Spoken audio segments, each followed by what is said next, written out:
Long before LeBron James became the face of the Cleveland Cavaliers, Mark Price ran the show for some pretty good teams in Cleveland from the late 80s until the mid-90s. He was a deadly shooter who even once had 50-40-90 shooting splits for a whole season, while also being a great playmaker, but possibly most importantly, he invented splitting the defense on a pick and roll. I think it's absurd that he's not in the Hall of Fame. He would undeniably be a Hall of Famer had his prime not been cut short by injuries when he was just 30 years old. Tracy McGrady wasn't penalized for his career being cut short by injuries.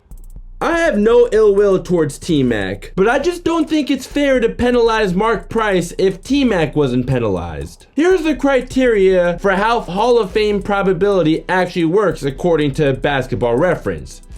Now, when we actually look at each player's Hall of Fame probability, Mark Price has a higher Hall of Fame probability than some guys who are already in the Hall of Fame, such as Bob Dandridge, Earl the Pearl Monroe, Chris Webber, Bernard King, and Spencer Haywood. Gilbert Arenas, who had even fewer prime years than Mark Price, has a higher probability than Price? Can someone please explain that to me? If we want to penalize Mark Price for only making 4 All-Star games, we can also keep in mind that Earl the Pearl Monroe, Bernard King, Bob Dandridge, and Ben Wallace made as many All-Star games, and Dennis Rodman made even fewer All-Star games, yet all those guys are in the Hall of Fame. Before someone mentions Bill Walton and Ralph Sampson in the comments, yes, them too, except Walton also had his championship run in 1977, and both of them being in the College Hall of Fame while also having some success in the NBA before their injuries gave them a boost. The point still remains that not enough All-Star appearances is not a valid argument to me. In fact, Price averaged his career high in points per game in a year he didn't make the All-Star game, and he played 73 games that year. That was a tough year to make the All-Star game. The 4 guards who made the All-Star game for the Eastern Conference that year are all in the Hall of Fame, one of them being Michael Jordan. If lack of team playoff success is why Mark Price is not in the Hall of Fame, well, it's fair to hold that against him in a GOAT conversation, but no way for the Hall of Fame. Before the injuries, more often than not, Price's averages went up in the playoffs, but Michael Jordan's Bulls were like a brick wall for the Cavaliers, which was true for a lot of other teams too. The Bulls knocked out the Cavs 5 times in the playoffs from 1988 to 1993. Mark Price should be mentioned in the long list of all-time greats who Michael Jordan stopped from getting a ring. The 2 times Mark Price made it out of the first round were in 1992 and 93. In 92, the Cavs lost to Michael Jordan's Bulls in the conference finals, but before that, they beat a Celtics team that was 51-31. This may have been at the tail end of Larry Bird, Kevin McHale, and Robert Parrish's careers, but they also had a rising star in Reggie Lewis at the time, who Larry Bird was passing the torch to, and may he rest in peace, he was without a question on his way to the Hall of Fame had he not tragically passed away only a year later. The following year, before succumbing to the Bulls again, the Cavs beat a Nets team who they also faced in the first round the previous year, and this was a better Nets team than the previous year, led by Drazen Petrovic, also rest in peace, and Derek Coleman, who both averaged 20 plus points per game during the regular season, and they also had Kenny Anderson, who was much improved as a second-year player in 1993. So no, it was not a cakewalk for the Cavs when not facing the Bulls. At the time Price was drafted 25th overall, many GMs and scouts didn't believe Mark Price was quick enough to be a star in the NBA with his 6-foot, 170-pound frame. Contrary to their beliefs, he was very fast. He was a lethal shooter off the dribble, was a really good playmaker, and a crafty finisher at the rim. He had all the skills you look for in a franchise point guard. He also moved really well without the ball, a skill that I strongly believe is severely undervalued. On defense, while he never made an all-defensive team, he was certainly not a bad defender. He was good at applying ball pressure and was the Cavaliers' all-time leader in steals before LeBron James surpassed him. It's definitely hard to make an all-defensive team over guys like Michael Jordan, Joe Dumars, or John Stockton. Mark Price is the only player in NBA history that's not in the Hall of Fame to shoot 50% from the field, 40% from 3, and than 90% from the free throw line in the same season that's been retired long enough to be eligible. He's also the first player not named Larry Bird to achieve this. He even barely missed the 50-40-90 shooting splits for his whole career. Here's what Steve Kerr, who in case you didn't know was Mark Price's backup on the Cavs before joining the Bulls, had to say about him. Take a listen. Just mention one guy's name who I think is one of the most underrated players of our era,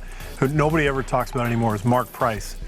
He was so good. You remember how hardest good? to check on the pick and roll. He was splitting the pick and roll. Man. He created the split. Yes. Nobody was splitting pick and rolls. As a matter of fact, we have an entire segment devoted to more of the under the radar kind of guys in the backcourt. I was like, wow. A little bit like Steve Nash in that he was the best shooting point guard of his day. Could shoot any shot. You know, as Kenny said, he invented splitting the pick and roll, and the reason it was effective was because he could shoot the runner in the lane. But he could stop on a dime in transition and shoot from three. Mark was much more athletic than people gave him credit for. He was fast, he was strong, and when he ran pick and roll with Brad Daugherty, it was a nightmare to defend.